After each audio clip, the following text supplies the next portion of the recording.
이번에는요, 여러분들 아까 말씀드렸던 내용 있죠? 정책 결정의 이런 모형들 공부하도록 하는데요.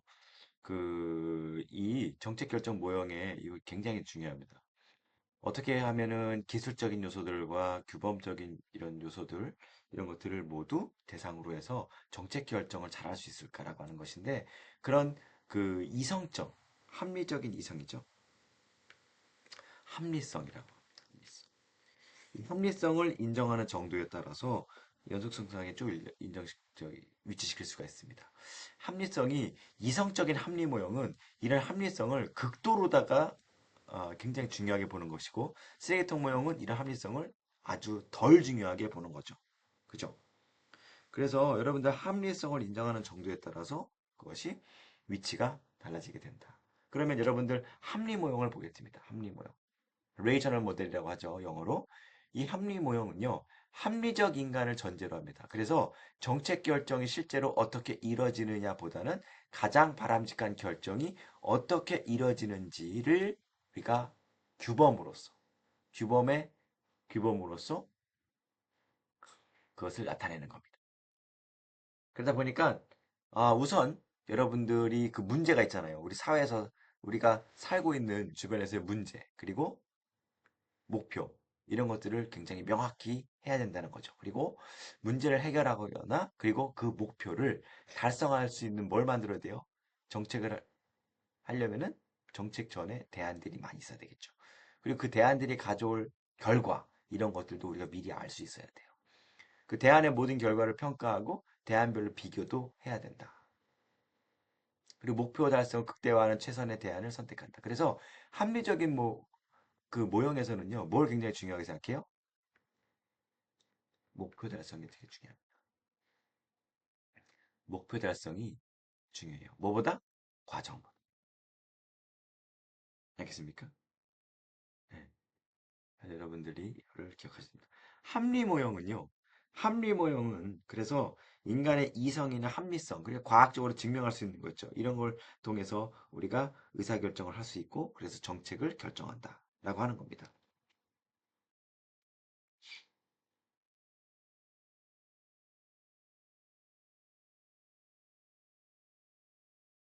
그래서 이 다섯 가지 단계를 여러분들이 알고 있어야 돼요. 합리 모형의 다섯 가지 단계면은 여기 나오는 이 다섯 가지 단계가 되겠습니다. 그런데 이 합리 모형에 비판이 있어요, 없어요? 있죠. 예? 정책 결정자도 인간입니다. 인간은 불완전한 존재죠. 그죠? 그 정책 문제의 다양성이라든지 그런 복잡함 때문에 명확하게 규정하는 것이 어렵다는 것이 이 합리 모형에 대한 비판입니다. 그리고 매몰 비용이 발생하게 된다. 음? 그리고 네 번째는 인간의 주관적 합리성은 완벽할까요? 완벽하지가 않죠. 그렇죠? 완벽하지가 않습니다. 응? 완벽하지가 않아요. 현실적으로 인간은 어떤 주어진 목적 달성의 극대화를 위해서 예? 최선의 노력을 해야 되는데 제약 조건이 많다 보니까 인간은 완벽한 존재가 아니잖아요. 그래서 제약 조건이 많다 보니까 최선이 아닌 조금 더 편리한 차선을 선택할 수도 있다. 라고 하는 것입니다. 그죠? 그리고 이 1번하고도 연결이 돼. 1번의 그 정책 결정자가 인간이다. 그리고 인간의 주관적 합리성도 한계다. 예? 인간이 여러분들 모든 것을 예측하고 모든 것을 판단하는 것이 어렵다는 것입니다. 예? 그래서 이 정책 결정자 자체도 인간이고, 그리고 그 인간이 주관적인 합리성을 가지고 있다. 이런 것들도 한계를 가지고 있기 때문에 이 합리 모형이 굉장히 어려운 점이 있다. 그리고 이제 비용 측면에서 보면은 잠깐 언급을 했는데, 비용 측면에서는 매몰 비용이라는 것이 존재하게 된다. 그러다 보니까 합리 모형은 합리성을 중요하게 생각해야 되는데 기존에 이 들어간 돈이 있으면은 그거를 여러분들 포기하는 게 쉬워요, 어려워요? 어렵다는 겁니다. 그렇죠? 그러다 보니까 이런 비판을 받으면서 합리 모형이 발전되어 왔는데 그 다음 사이먼과 마치라고 하는 연구자가 제시한 모델이 뭐냐면 만족 모형입니다. 만족 모형. 뭐라고요? 만족 모형. 만족 모형도 굉장히 인기가 많은 그런 모형이에요. 만족 모형은 개인적 차원의 의사결정 행태에 관해 제시한 모형입니다. 그래서 인간의 제한된 합리성을 전제로 합니다. 제한된 합리성. 그래서 정책 결정자는 예? 정책 결정자는 이 만족 모형의 특성이 네 가지가 있는데 첫 번째가 뭐냐면은 정책 결정자는 대안을 찾고 그리고 거기에 따르는 이 결과 이런 것들을 미리 미리 좀 이거를 알고자 합니다. 근데 여러분들 인간이라고 하는 것이 개인적 차원의 의사결정에 대해서 인간이 가지고 있는 합리성이 제한되어 있다고 전제를 하는 거예요. 그래서 이렇게 제한된 합리성으로 인해서 대안이 여러 개 중에서 가장 좋은 최적의 대안을 선택하는 것이 만족할 만한 대안을 예? 최적의 대안이 아니라 우리가 조금 만족한 정도가 되면은 그 선택을 하고 끝내는 거예요. 그래서 그것이 만족무역이에요. 그리고 대안이 되게 많잖아요. 우리가 모르는 그런 대안도 굉장히 많은데 모든 대안을 탐색하지 않고 그냥 무작위적으로 몇 개만 대안을 탐색하는 겁니다. 왜? 편리하니까요, 그게. 주변에서 여러분들이 찾기 쉬운 거 있잖아요. 그런 것들 위주로 해서 대안을 그냥 몇 개 만드는 거예요. 뚝딱 만들어가지고, 아, 이거면 되겠지? 하고 끝내는 거. 그러다 보니까 대안이 몇 개로 이렇게 제한되고. 네? 그리고 정책 결정자는 사람이 합리성을 가지고 판단하는 것이 한계가 있다고 얘기를 했잖아요. 그렇기 때문에 외부의 그런 복잡한 상황을 단순화시켜서 그리고 인식하면서 관련된 일부분만 관심의 대상으로 삼는다. 네? 그러니까 이 만족무형은요, 다 보는 게 아니고 일부분 내가 정말 필요한 거 있죠? 그런 것만 딱 본다는 거예요. 그래서 만족무형도 뭐가 나왔습니까? 비판이 나왔다. 첫 번째 비판은 뭐예요? 만족의 정도를 결정할 객관적인 기준이 없다는 겁니다. 두 번째 비판은 탐색되지 않은 대안 중에서 더 좋은 대안을 포기하게 된다는 겁니다. 우리가 모르는 대안은 아예 고려를 안 하잖아요. 그죠? 근데 그게 더 좋을 수 있는데. 근데 그거를 아예 포기하게 되는 거잖아요. 그렇죠. 우리 주변에 정말 좋은 대안이 없어요. 근데 우리 주변에 있는 대안으로만 그 중에서만 선택을 해야 된다. 그러면은 우리가 모르는 대안 중에서 정말 베스트가 있는데 못 찾는 거잖아요. 그렇죠. 네? 그렇게 됐을 때 그거를 포기하게 되는 상황이 된다. 그리고 개인적 차원의 의사결정을 설명하는 의도에서 어, 출발하게 된다. 그리고 정부의 의사결정은 정부의 의사결정을 이것이 그 설명하는 것에는 불이가 있게 된다.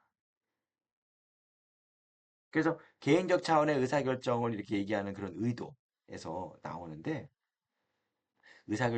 개인적 차원의 의사결정을 보여주는 거죠. 그런 다음에 정부의 의사결정을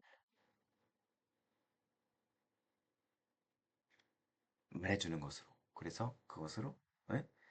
정부 차원에서 하는 것은 굉장히 어렵다. 예? 그게 만족 모형의 한계다라고 하는 것입니다.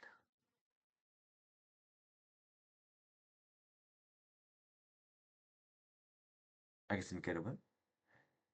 그래서 이런 내용들 여러분이 만족 모형의 비판이 존재하게 된다는 걸 여러분이 알고 있어야 돼요. 만족 모형의 비판이 존재하고 있다고 하는 것을 알고 있어야 됩니다.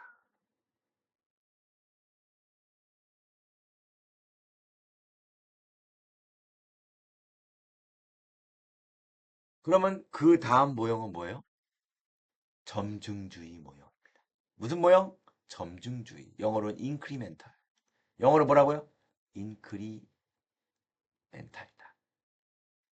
incremental model. 점증 모형입니다. 점증 모형은 합리 모형이 전제하고 있는 완전한 합리적인 분석은 불가능하기 때문에 실제로 정책은 점증적으로 하나씩 하나씩 결정될 수 있다라고 얘기하는 게 바로 뭐예요? 점증 모형입니다. 이 점증 모형은요, 합리 모형이 현실의 정책 결정에 적용되기 어렵다는 점을 딱 간파한 거예요. 이거를 연구한 분이 림블롬이라고 해요. 림블롬. 굉장히 유명한 분이에요. 린블럼. 그래서 이분께서 뭘 얘기했냐면요.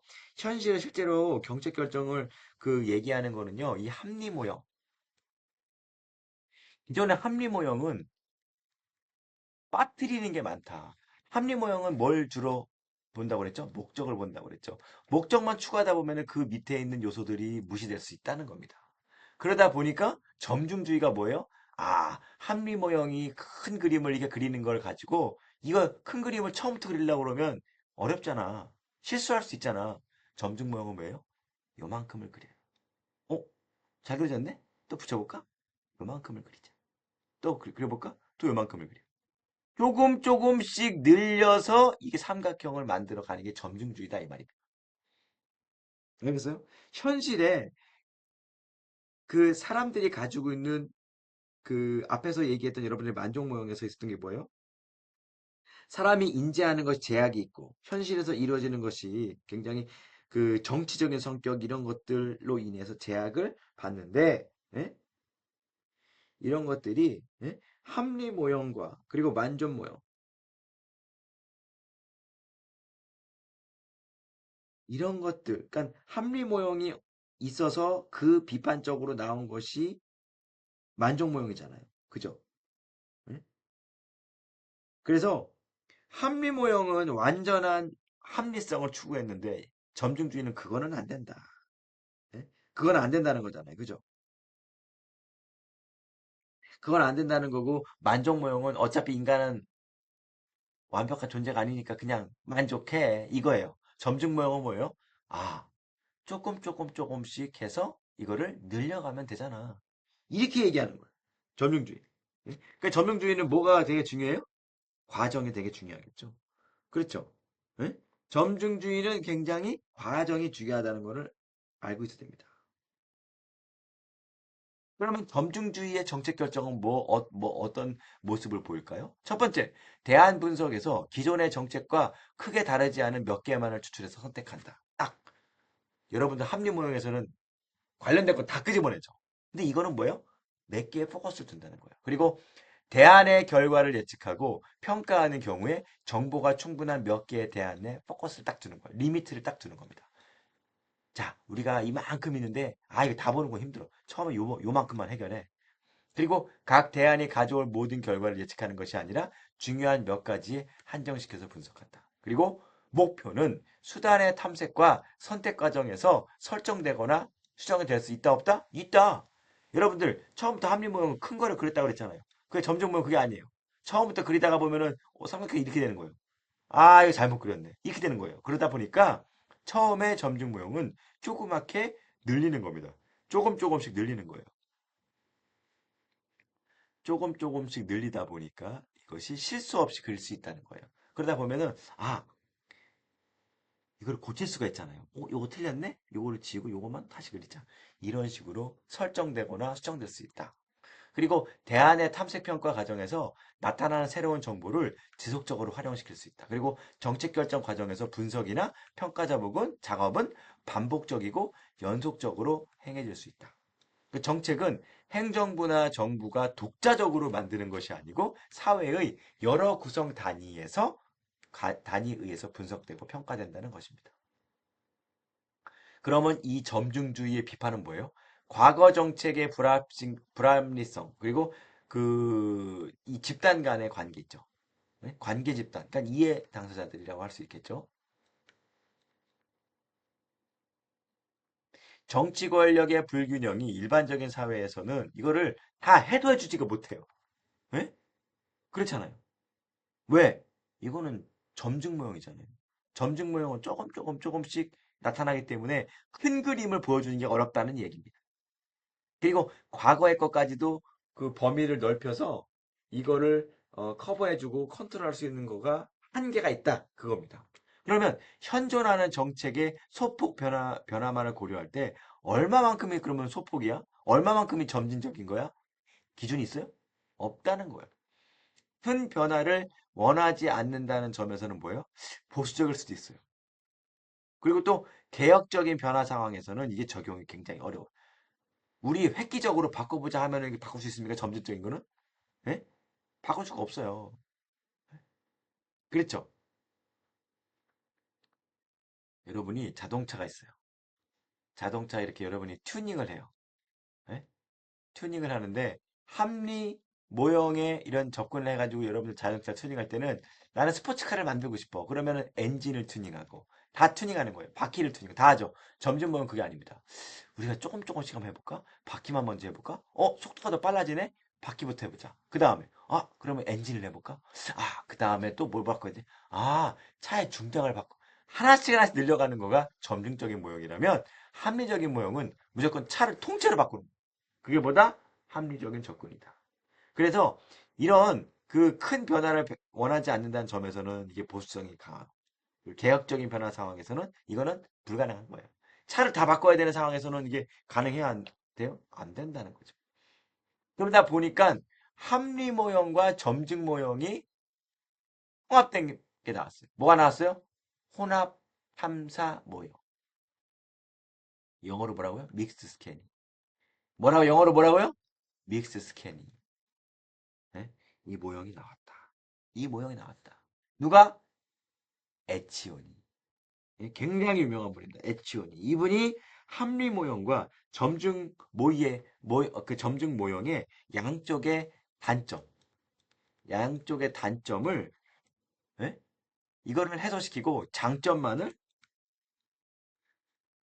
부각시키자. 그래서 곧 뭐예요? 해겔이 얘기했던 정반합 강조했던 겁니다. 변증법적 통합 그 모형을 강조했던 거예요. 이 혼합 탐사의 모형은요. 근본적인 결정은 전반적이고 근본적인 방향을 올바르게 설명하기 위해서 합리 모형에 따라 중대한 대안을 포괄적으로 고려하는 것. 그리고 그러나 지나치게 합리 모형의 엄밀성을 극복하기 위해서는 인간들의 중요한 포커스, 결과만을 개괄적으로 분석하는 게 중요하다. 그리고 근본적인 결정이 설정한 맥락 안에서 소수의 대안만을 고려하다. 고려한다. 그거는 뭐예요? 점중주의 특성이죠. 그래서 이 점중주의의 결과가 나오면 그거를 어떻게 분석해요? 합리 모형에 의해서 세밀하게 분석한다는 겁니다. 그래서 합리 모형은 어디에 주로 많이 나타났습니까? 전체주의 사회. 어디요? 히틀러. 또 어디? 무솔리니. 또 어디? 뭐 북한 이런 데죠, 북한. 이런 데 합리무형이란 말이에요. 결과만 딱 정해놓고 결과를 맞추기 위해서 가는 겁니다. 점증모형은 민주적인 사회체제에서 적합해요. 근데 혼합탐사 모형은 어디든 이것이 적합하다는 거예요. 능동적인 사회에 적합하다. 예? 그래서 우리가 거버넌스라고 하는 것 차원에서 보게 되면은요, 이 혼합탐사 모형의 접근이 굉장히 중요하다. 근데 이 이 혼합탐사 모형의 비판은 뭐냐면요. 새로운 것이 아니고 합리 모형과 점증 모형을 그냥 합칠 거다. 이렇게 해서 비판을 받아요. 다음, 최적 모형은 뭐예요? 최적 모형의 내용은요. 정책 형성 체계에서 최적화를 달성할 수 있는 합리적인 운영 방법에 관심을 갖고 있고 최적의 정책을 선택하기 위해서 합리성뿐만 아니라 직관, 판단, 창의성 이렇게 해서 초합리적 요인들을 동시에 고려해야 된다라고 했던 게 최적의 모형입니다. 그래서 최적화는 정책 체제의 산물인 정책 결과가 투입보다 큰 상태를 최적화라고 합니다. 그래서 동태적인 정책 과정의 질적 최적화를 위해서 초합리적인 요인도 활용해야 한다. 그래서 이 최적 모형의 연구자는 누가요? 이름이 드로예요, 드로. 드로! 이름이 드로란 말이에요. 네? 드로입니다. 알겠습니까? 이 드로라고 하는 연구자는요, 넓은 의미의 정책 결정을 크게 상위 정책 결정 단계, 그리고 그냥 정책 결정 단계, 그리고 정책 결정 이후의 단계로 나누어서 이거를 굉장히 세분화했어요. 그래서 몇 개로 나눠요? 몇 개로 나눴어요? 네? 18개로 나눴다는 거. 그래서 예, 이 모형의 특징은 이렇게 세 가지로 나타날 수 있고요. 이 최적 모형의 비판은 뭐냐면 최적 모형은 정책 결정 체제 전반을 내용으로 하는 일종의 정책학의 내용을 다룬 것이라고 할 수 있다는 겁니다.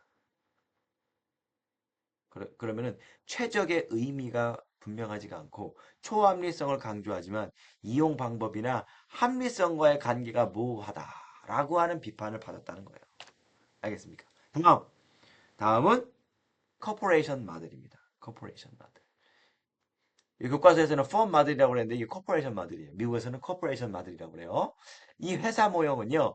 회사 조직의 의사결정의 형태를 조직의 구조, 목표의 변화, 기대의 형성과 욕구 수준, 갈등의 준해결, 불확실성의 회피, 그리고 조직체의 학습 등 여러 측면에서 이거를 나타내서 풀이했다. 그래서 이 회사 모형은 어떤 특성을 가지고 있어요? 특징이 5개가 있다. 첫 번째, 회사 조직은 서로 다른 목표를 가지고 있는 하위 조직체들의 느슨한 연합체이다. 그리고 이들 간에는 상호 모순의 충돌과 목표를 가지고 있다. 여러분들 봐봐요. 환경부, 환경부는 환경을 보호하자는 거고, 교, 교통부, 국토교통부는요. 여기는 도로를 만들잖아요. 자동차가 다닐 수 있도록. 환경부는 자동차가 못 다니게 해야 된다는 거잖아요. 이게 상충되잖아요. 그죠? 상호 모순에 충돌되는 목표를 가지고 있다. 그게 회사라는 거예요. 국가도 회사죠. 갈등의 목표에 의해서 해결되기보다는 협상을 통해 준해결에 머물 수가 있다. 그리고 회사에서는 문제가 발생한 경우에 탐색 활동을 통해서 문제 해결책을 찾을 수 있다. 그래서 문제 중심의 탐색을 굉장히 강조한다.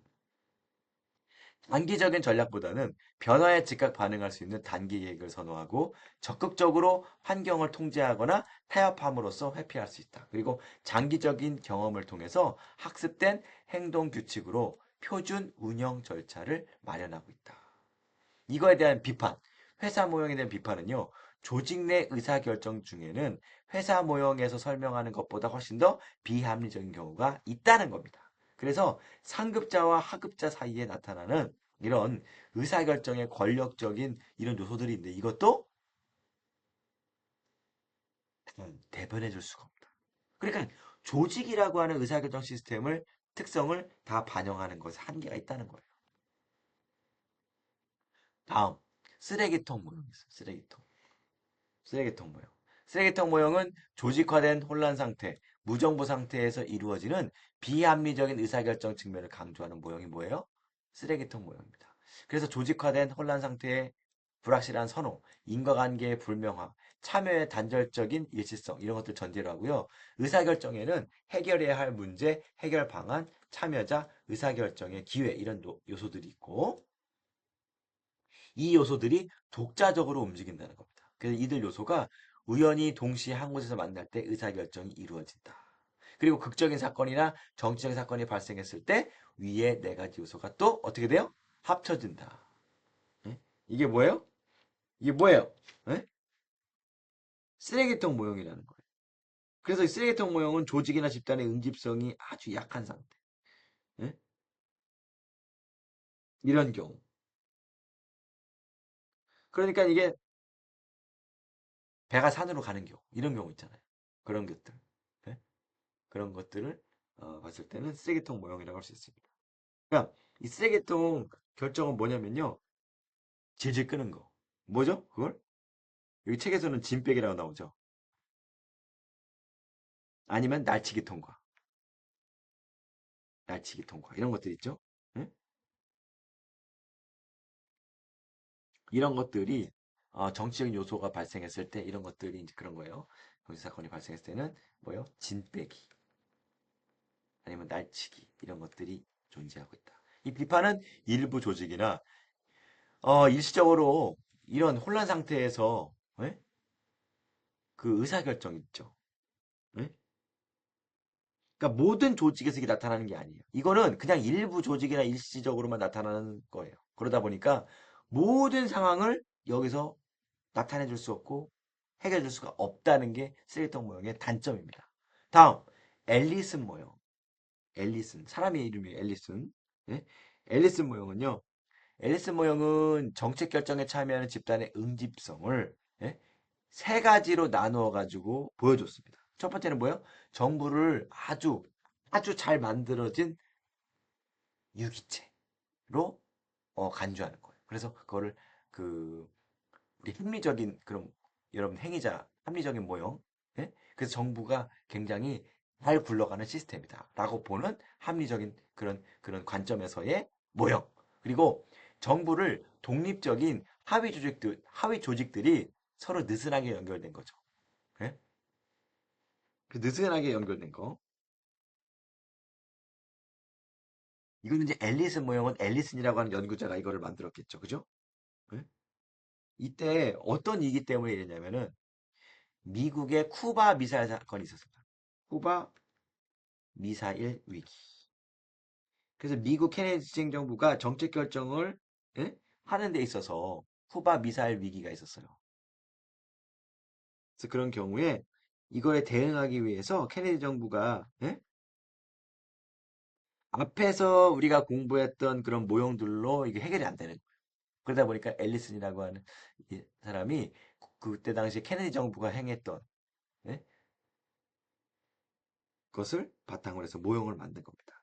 그리고 아까 말씀드린 것처럼 처음에는 잘 만들어진 유기체로 정부를 보고 정부를 독립적인 하위 조직들이 느슨하게 연결되어 있는 집합체로 보고 그리고 서로 독립적인 정치적 참여자들의 집합체로 보는 관료 정치 모형 이런 것들이 케네디 정부, 케네디 정부의 특징이었다. 그거를 앨리슨 모형이라고 해서 정리한 겁니다. 케네디 정부에서의 그 쿠바 미사일 위기는 그 교과서에 나온단 말이에요. 여러분이 그래서 그거를 공부를 해야 돼요. 네? 합리적인 행위자 모형은요, 정부가 전략적인 목표를 가지고 있고, 그리고 정책 결정 참여자들이 우리 합리적인 그 모형에서처럼 굉장히 명확한 목적을 가지고 있었던 거예요. 예? 그래서 그런 경우에는 그거를 중심으로 해서, 어, 정책 결정을 추진한다는 겁니다. 굉장히 강력하게. 예? 두 번째가 이제 조직 행태 모형이죠. 조직 행태. 조직들이 모여있는 조직 행태 모형. 그렇죠? 네? 이 모형 1이 합리적 행위자 모형이고 두 번째가 조직 행태 모형입니다. 이거는 정부 지도자가 집합제의 정상에 딱 위치해 있다. 근데 정책 결정은 누가 한다? 누가 해요? 조직에서 한다. 밑에 있는 조직체에서 한다. 그래서 하위 부처에서 자기들의 그 관심사 있죠. 자기들의 관심사 위주로다가 정책을 결정한다라고 하는 거예요. 그리고 그 세 번째 이제 관료 정치 모형은 뭐냐면은 정책 결정 참여자들이 정부나 하위 조직의 부처들의 연합체가 아니라 각자 따로 논다는 거예요. 따로. 따로. 따로 자기들이 가지고 있는 그런 목표나 이해관계가 있다. 그래서 비슷해요. 조직 행태 모형과 비슷한데 관료 정치 모형은 그 개개인들이 가지고 있는 관료들 사이에 정치 과정, 정치 과정에 의해서 예? 정책 결정이 이루어진다는 겁니다. 이런 것이 앨리스 모형. 근데 앨리스 모형도 비판을 받아요. 앨리스 모형은요, 정책 결정 과정을 분석하기 위해서 예? 하나로는 안 된다. 여러 개 모형을 적용해야 된다. 라고 한 거는 굉장히 사람들이 거기에 대해서는 굉장히 가치를 두었습니다. 근데 이런 경우가 있어요. 그러면 이 여러 개 모형을 여기서 얘기하고 있는데 이 여러 개 모형으로다가 모든 상황을 다 커버할 수 있어? 다 이 모든 상황을 대변할 수 있어? 안 된단 말이에요, 그게. 그렇죠? 그러니까 비판하는 학자들은 뭐냐면요. 앨리슨 모형을 어떻게 했냐면 우리가 지금까지 공부해왔던 정책 결정의 이런 모형들을 몇 개를 조합해가지고 쿠바 미사일 위기를 이해하면 안 돼? 이런 의문이 드는 거예요. 왜 꼭 이렇게 만들어야 돼, 새로? 앞에 있었던 모형으로 만들면 안 돼? 이렇게 얘기를 해요. 그리고 비판을 했다는 거예요. 알겠습니까? 네, 여러분들 그래서 앨리슨 모형까지 열심히 공부를 했어요. 여러분들 정말 예, 많은 걸 공부하고 있어요, 지금. 네? 그래서 여러분들은 쉬어야 돼요. 물론 LMS에 있는 여러분 액티비티를 해야 되지만 이제는 좀 쉬면서 여러분들 예, 좀 쉬면서 액티비티를 하시도록 하겠습니다. 여러분들 고생 많이 했습니다.